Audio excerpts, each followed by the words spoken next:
The online world was outraged by the choice of the lead. Rachel Zegler has been described as a walking PR disaster. Her name is Rachel Zegler, an American actress and singer of Colombian and Polish descent. I'm a narcissist. General public did not know of her, has not heard her speak, sing, breathe, just pictures. The world was outraged because they did not think she was pretty. Let's get real. They thought she was ugly. They didn't just want her gone. They demanded it. Rachel Zegler is the prime example of how you should never think that you're bigger than the project. After weeks of backstage chaos, emotional breakdowns, and viral tantrums, Rachel Zegler has officially crossed the line, and this time there won't be a comeback. The Evita cast reportedly reached their breaking point, and rather than skirting the drama, they finally said what everyone has been thinking. We refuse to work with her. You heard that right. The partner in crime and one of the most entitled. I deserve to be paid for every hour that it is streamed online. Toxic. I'm a narcissist. Man-hating. She's not going to be safe for the prince. Nasty. The last part, her words. Who single-handedly actually annoyed everyone so bad they skipped this mess. Well played. Rachel, how does it feel to be in a movie with Helen Mirren and Lucy Liu? Great, it's fate. I'm honored. I don't know why I sound so angry right now. Am I a psychopath? No, I've been getting a lot of questions about how I feel. We start kind of soon, and I'm just like, this was supposed to be her big theater comeback, but it's turning into a total career implementation. What happens next might just be the most brutal twist yet, because once your entire cast turns against you, there's no script that can save you. So, what's it like to be in a movie with Helen Mirren and Lucy Liu? Great. Okay? I'm honored. I don't know why I sound so angry right now. I'm honored. Am I a psychopath? No, I've been getting a lot of questions about, like, how do I feel? I feel amazing. We start kind of soon, and I'm just like... Tonight marks the actual start of my existence as a young American woman. When Rachel Zegler was cast as Eva Perón, it was intended to be a career-defining moment that would silence her detractors and mark a daring transition from Disney princess to Broadway royalty, and for a brief period of time, it nearly worked. It is the real beginning of my life as a young lady of America. Of America.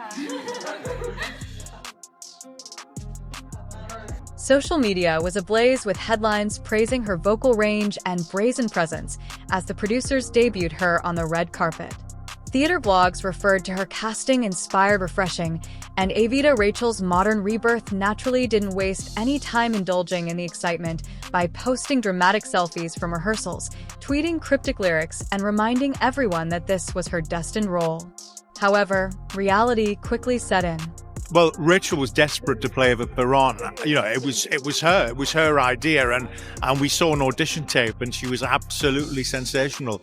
You know, she worked with our musical supervisor in New York on the material. Her versions of the songs were terrific. I wanted to let you know that I will be seated front and center to witness this icon, Slay, because I adore her so much. When will you all get to see what a powerhouse she is? Oh my God, Vita. I am so excited to see this diva when it first opens. Rumors began to circulate from behind the scenes that rehearsals weren't going well, that Rachel was arriving late, arguing with vocal coaches, rewriting her choreography, and purportedly complaining that Evita needed to feel less like a musical and more like a revolution. Some called this bold, while others called it delusional. Why is she starring in the West End version of Evita? I don't understand it. Is what I would say if I had no taste. Rachel Zegler, oh my God. When are you guys gonna see how much of a powerhouse she is? I love Rachel Zegler so much. I just wanted to let you guys know that I will be sat front and center to see this icon slay Evita. Oh my God, I can't wait. I am gonna see it when it first opens. I already know that. I can't wait to see this diva. Oh my God.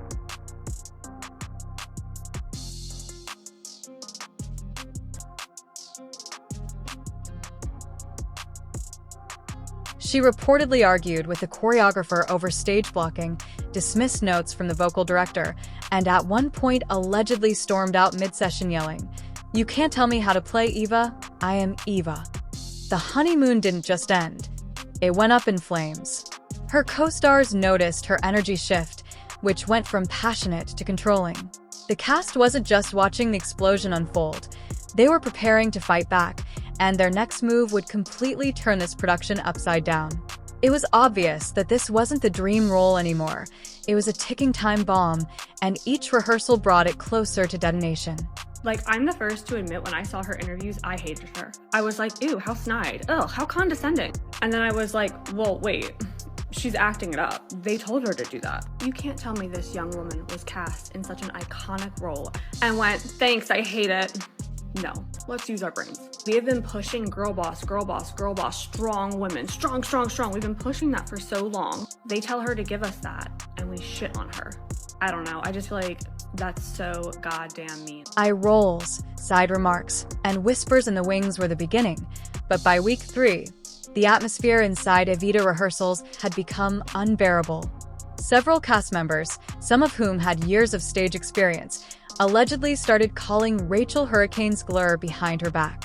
Every day brought a new outburst, tantrum, or round of creative disagreements, where Rachel treated every rehearsal as her own personal revolution, and the cast wasn't the only ones feeling the pressure. So much ground that I never thought I would be able to cover, and that people think I'm doing poorly, and other people think I'm doing gracefully, and I don't think I'm doing it at all. So when I tell you that it's hard, I just mean to be inside my brain. That's hard. When Rachel was in the building, stagehands reportedly began switching shifts to avoid working. One assistant choreographer even reportedly called Rachel the most exhausting performer I've ever worked with. According to one leak, Rachel insisted on changing her costume 5 times, saying it didn't fit her vision of Evita's feminist power arc. The worst part was that everyone was reportedly walking on eggshells. Say, if I'm going to stand there 18 hours in a dress of an iconic Disney princess, I deserve to be paid for every hour that it is streamed on. One backstage source claims that Rachel turned every rehearsal into a battleground because people were afraid to correct her and to speak up. If you made a mistake, you would receive a passive-aggressive glare during rehearsal, or worse, Rachel would allegedly call you out loud in front of the entire crew. It wasn't about Eva. Rather, it was about Rachel, her voice, her ego, and her spotlight, and that's when things started to change.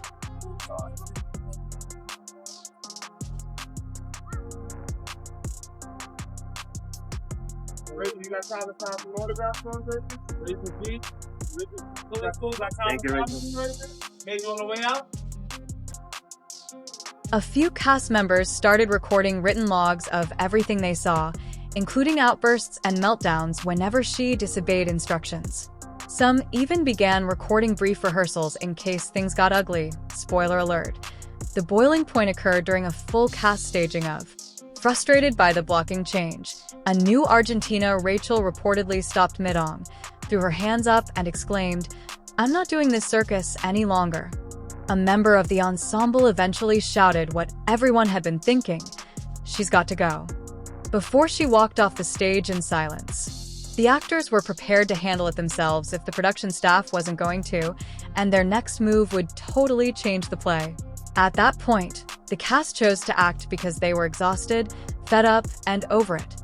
The moment didn't include pyrotechnics. The producers didn't anticipate this, but the cast had had enough of the recent Argentina breakdown. There was no yelling or threats, just a cool, collected decision and a united front.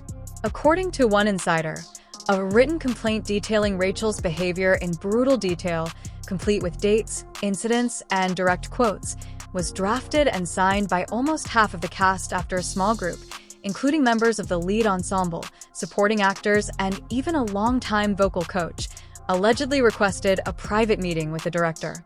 According to reports, rehearsals have become unsafe, unproductive, and entirely centered around one person's emotional instability. The real drama, however, occurred during an emergency meeting where cast representatives confronted the director and producers face-to-face. According to several witnesses, the message was straightforward. We will not share the stage with Rachel Zegler. This wasn't a complaint anymore, it was a line in the sand. According to leaked rumors, the producers were shocked, with one allegedly responding, "You're asking us to fire our lead?" One cast member responded, "No, we're telling you that if you don't, we won't continue working." The power dynamic abruptly changed because it was no longer just about one problematic star. Rather, it was about the entire show failing from the inside out. The producers were forced to keep Rachel and risk losing half of the ensemble or severing their relationship with the production's main star. What transpired were 2 full days of closed rehearsals and schedule reorganization, but anyone who paid attention understood that meant crisis mode. Although Rachel was allegedly absent, rehearsals reportedly went on without her stand-ins, and scenes were reworked, songs were reassigned, and the message was clear that whether or not Rachel was fired, she was no longer involved, and the cast wasn't just taking back the stage, they were rewriting the future of the entire production. However, the producers weren't finished playing defense because their next move would draw even more attention. The producers were officially backed into a corner, and every option looked bad. On one side, they had Rachel Zegler the star with name recognition, tabloid buzz, and a major Hollywood fan base. On paper, she was still a draw, but behind the scenes, she was radioactive. The cast had turned, the crew was exhausted, and the directors were already rehearsing scenes. Without her on the other side, they had a mutinous ensemble, loyal, professional, and more importantly, ready to walk. Sources say the producers held a string of urgent meetings, some even involving executives from Rachel's agency and PR team. There were phone calls late into the night, attempts to calm the cast, and even a proposal to bring in a conflict mediator. One insider claimed someone floated the idea of turning the production into a dual lead format, essentially splitting the role of Eva between Rachel and an alternate to avoid further confrontation. That idea was immediately rejected by the cast. At one point, according to whispers, the creative director reportedly asked, "What if we delay the premiere?" To which someone shot back, "What if we delay it until she's gone?" The producers were losing control, and they knew it. That's when the rumors started. Rachel had been quietly suspended, not officially fired, but given time away from the production. Of course, there was no press release, no statement, just an eerie silence and Rachel's sudden disappearance from all rehearsals. Meanwhile, behind the curtain, a new name was being whispered, a talented understudy, one who had been patiently waiting in the wings. According to cast members, she stepped into rehearsals seamlessly, knew every line, hit every note, and most importantly, didn't throw tantrums between verses. Rehearsals picked up pace, morale skyrocketed, the backstage energy flipped overnight, and producers, they started to see the bigger picture. A smooth production without Rachel might be better than a chaotic one with her, even if that meant disappointing her fans or bracing for a headline storm. But while the team scrambled to cover their tracks, the outside world started noticing, because Rachel's absence didn't go unnoticed, and social media was about to erupt.